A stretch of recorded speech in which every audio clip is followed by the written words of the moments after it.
What's up everybody, I'm Nick and I'm super excited. This car and I are going to Westfest West this year at the end of April. And I'm super excited for it. I have bought the autocross package. This car and I, neither one of us have ever autocrossed. I'm super excited for it, but this thing's kind of a boat, as you've seen in other videos, and there's a lot that I want to get done to make this thing a decent performer at a Westfest. So I've been daily driving this car for a while now, and it's got all kinds of issues. I want to go over what those issues are before I show you what parts I bought for this thing. Starting in the interior, this thing's got all kinds of problems. The steering wheel, complete garbage. Now to be fair, this isn't actually a problem with the steering wheel, right? It's a problem with the steering column. But sometimes it's hard to get it to go into start, or hard to go into run. It doesn't want to stay in or activate accessory, ever. It's funky to pull out a gear. So this is something I want to take care of. Additionally, staying right here, my speedometer doesn't work. With the car running in gear, going 60 miles an hour down the freeway, it doesn't work at all. My Holly gauge works great if I don't touch it. But the speedometer doesn't work at all. Odometer doesn't work. None of that works. That's definitely something that I need to address before I do another big road trip. And finally, my Prindle, the gear indicator's messed up. Park, that's reverse. That's neutral. That's drive, 3,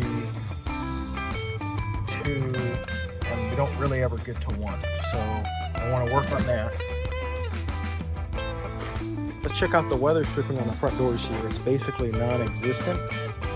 Been taped up, messy. The other side, it's not much better. Lots of wind noise comes in around the front doors. So that's something that I'm going to address. I want to figure out how to have this not be falling out all the time, even though it's broken.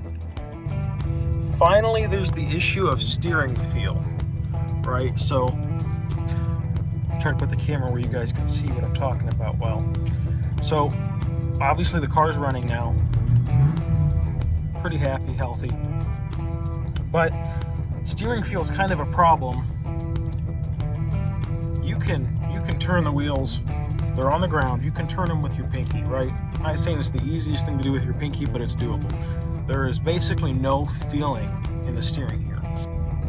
Now in the 70s and 80s, this was pretty typical. 60s, 70s, 80s, we were trying to fight manual steering, get rid of manual steering.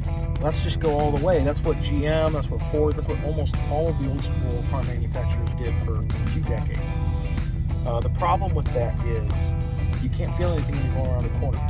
You're doing 70 miles an hour on the freeway. It's pretty typical here in California, 70 to 80 miles an hour. You'll white knuckle sometimes because there's no response from the wheels to the steering wheel. You can't feel anything. So that's something I'm going to address. Now this car already has a Borgeson steering box that I did at the same time as the LS swap. And to be honest, I was a little disappointed with it until I did some reading. And I'll get into that more in a minute. So in addition to all the problems inside of this car's got a couple of issues on the outside, so let me show you what those are. Alright, I'm not sure how well you'll be able to see this, but the issue that I have right now is the alignment cannot be aligned the way that I want it to be. Now most modern cars run something like 5-ish degrees of positive caster. That's where the upper ball joint is behind the lower ball joint. And what that does is as you turn the wheel actually turns the tire into the ground. And then the ground pushes back against the tire. That actually helps keep the wheels centered, keeps you tracking straight, increases road feel, makes the car respond and feel tighter. From the factory, these cars only came with about a degree, maybe a degree and a half of positive caster, which is a huge difference, and these cars do not have a lot of road feel from the factory. So the issue that I'm having is, in order to have a little bit of positive caster, I have a lot of negative camber. I'm not sure if you can see it on the video, but I think I have about 2.5 degrees of negative camber at the moment. The top of the tire is in further than the bottom of the tire, and while that's actually great for handling and performance, it's horrible for tire wear. So I've been wearing these tires out faster than I need to in order to have a little bit of caster and have my alignment be a little bit of a compromise. That's obviously something that I need to fix. So what I'm going to be doing is I'm going to be getting adjustable upper control arms that will increase my adjustability, allow me to bring the front of the tire, the top of the tire out just a little bit further, while also pushing the upper ball joint back a little bit and correcting my alignment issue. Under the hood here, I've actually got two minor issues. One is this transmission hose. This transmission hose has some kind of small leak in it. I think it's between the hose and the fitting at the top up here. It might be in the O-ring in the fitting. This is not a high-end fitting. It is a PTFE hose, which is nice, but it's not a high-end fitting. So I'm just going to remake that hose. I think I have everything to do it. That's not a big deal. The other thing that I have going on, though, aside from this filter not staying on, is there's a pinhole leak in this power steering hose here. And you can see that it's wet right here as a result of that.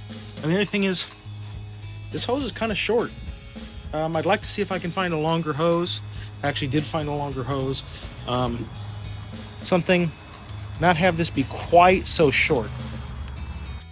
Finally, this is a Borgeson power steering box, which is supposed to be a great piece, bolted in great. It's fast ratio, which I like, but I've been a little disappointed. I have almost zero steering feel with this box, just like I had with the old box, and there's just a tiny bit of noticeable play in the center, which I was hoping would be honestly just less than it is.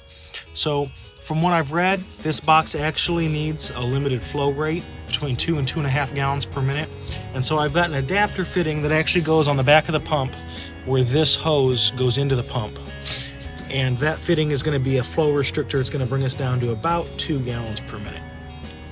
All right, so the final issue that I have with this thing is actually the exhaust. Now, there's a couple issues with it. One, it kind of falls down, moves around on its own. I need to add a couple of hangers.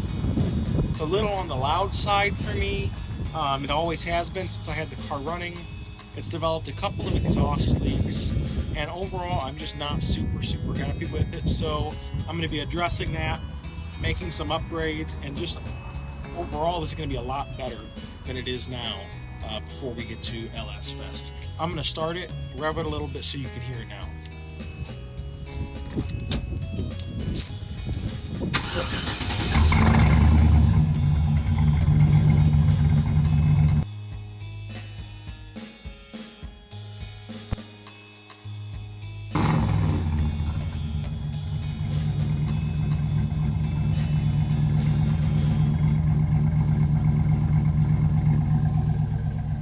There is some kind of big exhaust leak up here towards the front of the car.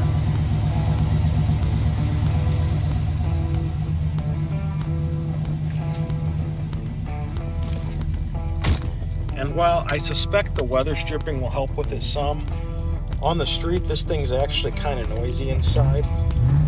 It's not horrible. I've been in a lot worse cars. For a performance car, it's not bad at all. But I just really want to address that and bring it down further than it is. My goal would be for this thing to be little rumble like a factory 90s sports car or a performance truck package from the 90s, early 2000s. Little rumble, noticeable, but super comfortable inside, and ideally like Cadillac quiet. So needless to say, I'm super excited for this round of upgrades on this car. So let me show you what parts I've decided to get for it and why I've decided to go with these parts in particular. So starting with the interior of the car, I decided to go with the Dakota Digital RTX gauge setup that's specifically made for this car. I also decided to go for the Holley interface module. This will allow the Holley to communicate over CAN to the Dakota Digital gauges and will give me the exact readouts that the Holley's seeing as it's controlling the engine. My Holley Terminator setup, seeing as it's controlling the engine, that same information will be what's displayed on the Dakota Digital. Oil pressure, water temperature, speed, which the Holley calculates, the RPM, my fuel level, and my voltage, I believe, are the only two main displays that I have to program separately. I've had a few people ask me why I didn't just go with speed hut or autometer gauges. And basically it's because this looks like it fits the car. It suits the aesthetic of the car, it suits the correctness of the car, and it interfaces the nicest with my Holly Terminator setup that I already have. My goal is to have this thing be OEM plus, running, driving like it should have come out of the factory, and so that's why I went with this. Keeping on with the interior of the car, I have a little bit of an upgrade for the power steering system. This is a power steering flow reducer fitting by Turn 1. And what this is going to do is it's going to reduce the power steering flow from something like 4 or 5 gallons per minute down to 2 gallons per minute. The Borgeson steering box is recommended to be used between 2 and 2.5 gallons per minute. And so that's why I went with this. I want to have steering feel in the steering wheel. It should eliminate some of the super light on center feeling that I have going down the freeway, and overall make everything except parking lots a lot easier, a lot more enjoyable to drive. To go with that, I've got this Edelman Hydro Boost power steering hose. The hose that I have on the car right now actually has a pinhole leak on it right above where it goes into the power steering pump. And so this hose, which is actually for, I think it was a Cadillac Eldorado, this was the longest factory hose I could find. So this should give me a little more slack in that hose, and it will address that leak that I have. I'm going to do that at the same time. To fix my column tilt, I have purchased a steering wheel puller, and that'll let me just pull the steering wheel off, get into the column, and put Loctite on the bolts that always work loose on the GM tilt columns. And to address the lack of weather stripping on the front doors, I have a door seal kit. I think it's Fairchild. I think, makes this. It's either Fairchild or Metro. And this is for the front doors. Factory replacement. Should go right on with these clips and with a little bit of glue, and should fix the wind noise that's coming in around the front doors. Moving on to the suspension, to address my inability to have the car aligned the way that I want it, I have these SPC adjustable upper control arms. By adjusting each of these linkages, you can make the front of the arm longer or the rear of the arm longer, and move this forward and backward, in and out, allowing me to get exactly the amount of camber and caster that I'm looking for. To go with the steering arms, I've got a set of Moog upper ball joints. These are the Problem Solver, the better of the two lines that Moog runs right now, and that should last a long time, give me good performance with these arms. Since I'm already doing steering stuff and I happen to know my idler arm has a little bit of play in it, I decided, you know what, why not go ahead and upgrade my entire steering setup. So I'm going to be running a Proforged set of steering linkage. It's got the center link, it's got tie rods, it's got these really nice billet adjuster sleeves, it's got a new idler arm, and I decided to go with Schaefer's 238 synthetic grease. I did a bunch of reading on greases, and this is a waterproof, or at least extremely water resistant grease. It's compatible with almost every other type of grease because I think it's considered aluminum based. And it's got a high moly content, so it should keep these joints, all of them, from wearing out for a very, very long time. Finally, for the exhaust, I have a set of Black Widow Widowmaker 10-inch. This is their second smallest muffler, so it's a loud muffler, and I've got some exhaust hangers. But my plan is, with this muffler, I'll be running either a set of cats or possibly another set of Black Widow mufflers in front of them. I'm going to be tackling the exhaust in a couple of stages and making a nice video about that so that I can get this thing sounding good before LS Fest. Obviously, I've got a ton left to do to this car, and I expect it to keep me busy for a little while, but I hope you enjoyed this video. If you have any suggestions or comments as to what parts I should put on this car, what I should do with this car next, I'd love to hear it. I am planning on turning this thing kind of into a street strip car, drive it on LS Fest, drive it on Power Tour, take it on road trips, daily drive it most of the time. In addition, I have a couple other beater cars that I drive some of the time, but that's kind of my game plan with this car, is to have this be my main driver.